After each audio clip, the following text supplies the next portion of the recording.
Bit niya pa yung bag niya, alam mo. Oh. So hi guys, ngayon welcome sa panibago natin video sa Christian Garden. So ayan guys, may papakita si mama sa inyo na technique kung paano sabay-sabay na mamumulaklak yung mga bugimbilya nyo. Tulad dito, ayan o. Tinatanggalan niya ng Mga tuyo. bulaklak. Yung mga tuyo na. Oo, ayan o. Yun yung lagi kong sinasabi sa inyo guys na kung kaya nyong imano-man tanggalan ng tuyo, mas maganda. Ayan. Mga tuyo na ba? Ang dami ng mga tinanggal dyan ni mama. Mas magandang gawin to guys kung gusto nyo na sabay-sabay mamulaklak tong bawat sanga niya. Kanyabang ko mag-akyat ah. Huwag ka kasi akit, ba't kasi akit ka? Kasi hindi ko makuha yung sa taas eh. Hindi ko makuha yung sa taas ha. Nahatak mo yung puno mamaya, tumba ka pa. Hindi. Ayan guys oh. Tinatanggalan ni mama ng bulaklak. Hindi ko kasi maabot to. Para sa mga 2 weeks from now, 2 weeks to 3 weeks, ayan. Wala pa to. Wala na, hindi na abutin ng 3 weeks ah. Hindi naabot ng 3 weeks guys, ayan ang Basta bulaklak pagkatapos mo magtanggal ng ganito, di maglagay ka na ng fertilizer. fertilizer, oo. Sir. Ayan oh. Tapos pati yung mga pinagbulaklakan na mga ganito oh. Kailangan tanggalin yung ganito guys oh. Yung ito. Tinatanggal isa-isa. Pagka naman Ayan, wala yung lang trabaho. pinagawan. Para Ito guys, ito. Ano ba yan? Ay, yan o. Yung pinagbulaklakan nila, yan. Kailangan mo tanggalin yan. Ayan o. Ang kapal na nito guys, parang nung nakaraan lang. Nipis pa nito ngayon. Ang kapal-kapal niya na. Kaya excited din ako makita yung bulaklak nito kasi nga nung manipis pa lang siya, ang kapal-kapal na ng bulaklak. Paano pa kaya ngayon na kumapal siya? Ano kaya magiging itsura nito? wala na to. Kay ma'am, ano na to? Ano pa pangalan ma'am? Kay Ma'am Jeffra. Kay ma'am Hindi. Jessica? Ano pa siya? Isang buwan pa to dito sa garden. Makikita pa natin yung bulaklak nito. Yung mga ganito, tatanggalin din na hindi. Natanggalin ko na para sabay-sabay siya. Oo, yung mga maliliit ang bulaklak. Tanggalin mo na din. Kasabay. So ayan guys, totally tinanggal talaga ni mama yung bulaklak niya yan. Oh. Yung mga tuyo at saka yung mga palabas para sabay. Pati yung palabas pa na bulaklak tinanggal niya. Para sabay ah. Para sabay-sabay sila pa na ganito ulit guys. Susunod na talbos ito, puro bulaklak na.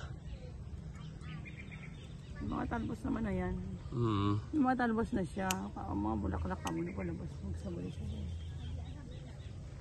Saka tingnan mo dun sa malayo. Ang ganda na tingnan, nalinis na. Yung mga ano na siya oh. Ang ano, yung 21J.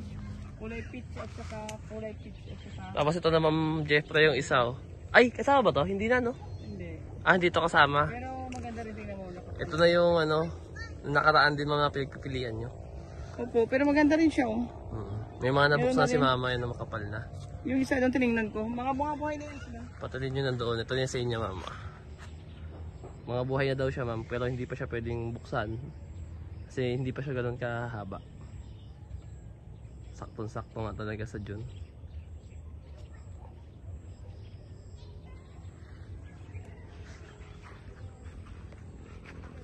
So yun guys, medyo malinis na dito sa atin na kasi nakapag-grass cutter na ako.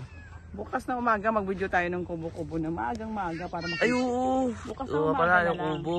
Bukas na Bibidyohan ko umaga. siya ng maaga-maaga. Pahapyaw lang ayun yung tsura.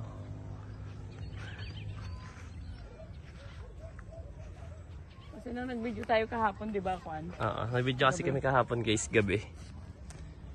Kaya kita natin ang umaga, maganda yun. Ayan siya. May ano tingnan? Oo. Parang bonsai, no? Laki-laki pa naman ng Cute puno. yan. Ito parang nag-green. Tanong mo nga, tabi mo dito. Paano mo nga kay ma'am kung gusto niya kunin to? May isa nga na nag-green, Pwede naman to kung gusto niya, ano ko, tanggalin ko. Para puro variegated. May naglumalabas na green. Ma'am, pag comment ka lang ma'am sa ano. Kung gusto mo tanggalin Message to. lang si ma'am sa atin. Oo, kung tanggalin ito siya. Oo. Kulay green, mayroong nasanga na nagkulay green. Pwede ko tanggalin yan. Pero kung ayaw niya, okay lang din. Ganda rin yan. Ayan kasi yung kulay niya dapat ay puro variegated. May lumabas.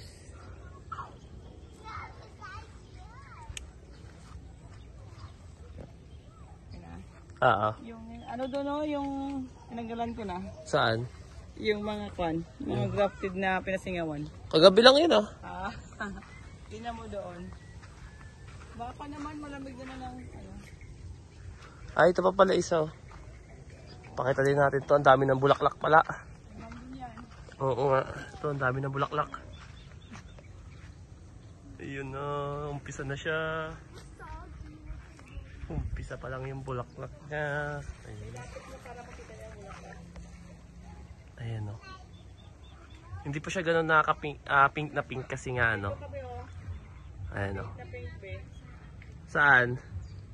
Ito oh. Dito ka. Hindi pa nga siya totally pink na pink kasi may maliliit pa rin eh. Mas Dito? nangingibabaw pa rin yung ano. Oo. Ayun, ayan o. Lapit mo. Oo. Lapit mo ba? Oo nga. Hindi mo nilapit eh. Nilapit ko. Sinom mo lang eh. Nilapit ko nga. Ayan o. Kailangan tinatanggal din ni mama. Medyo matrabaho lang. Oo, pag walang trabaho pwede siya gawin. Pero pagka maraming trabaho hindi ko ginagawa ito. Advice lang to sa mga ano, sa mga konti lang ang bougainvillea dyan. Yun, maganda to gawin. Oo, Konti talaga. ang bougainvillea mo. O, mapapansin mo kasi na muna kinukuha mo yung mga tuyo na dahon, mga tuyo na mga sanga, tuyo na mga bulaklak nila. Mas napansin mo na mas dumadami yung bulaklak nila. Tapos tinatanggal itong mga ano tawag dito? Yung mga... Ito. Itong mga yung main na ito guys. Ito yung sinasabi niya, natanggalin to. Pagpasensya nyo na yung kamay ko madumi. Ayan o. Kahit maliliit pa lang, kailangan tanggalin yan. Yan. Ganda na niya, no? Ang ganda kasi ng nakagraph, saka ang ganda ng rootstock niya. Ayan dito. Ayan. Medyo kita-kita na yung pagka-pink. Hindi pa gano'ng halata kasi mga liliit pa, pero ang dami. Kung titignan niyo mabuti, ang daming bulaklak.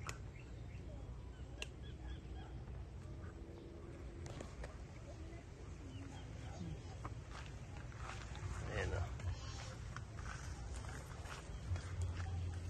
Dito, oh, ito maraming dito, oh. Ayun na, marami na.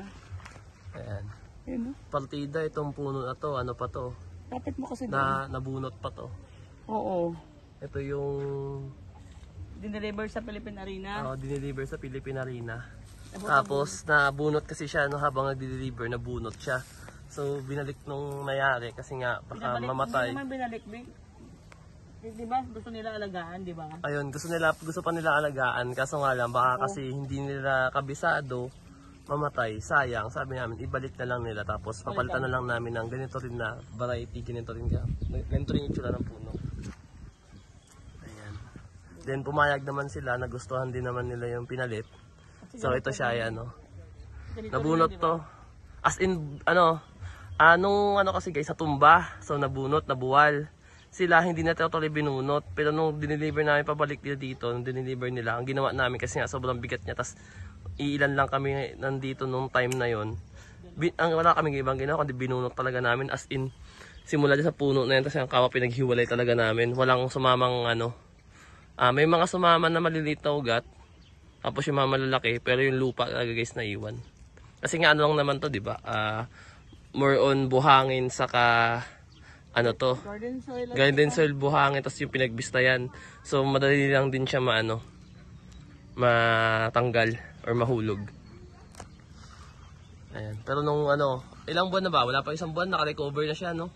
2 weeks lang, naka-recover na siya. Tapos ngayon, pang ilang na ngayon? Pang isang buwan na ba? May isang buwan na to, pero nung kinuha ni ma'am to, mga 2 weeks pa lang to dito yata, wala pa 2 weeks. Nung nagustuhan to ni ma'am, kahit daw nalalanta pa ng time na yun, nagustuhan niya. Ayan. Kaya ngayon, ang ganda niya na.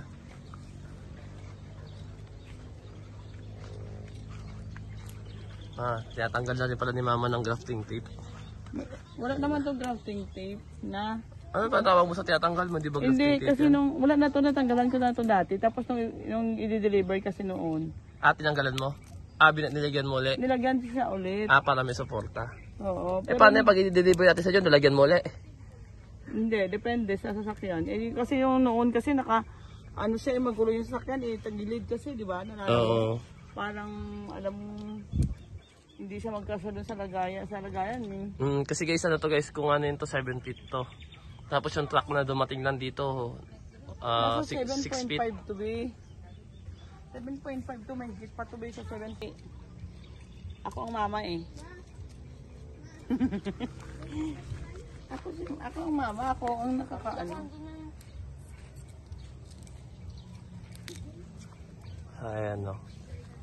Tinatanggal na lang ng mga ano. So ayun guys, in-update ko lang kayo din. Pinakita ko sa inyo yung ginagawa namin para magsabay-sabay yung bulaklak ng mga bougainvillea. Sana magustuhan nyo guys. Bye bye!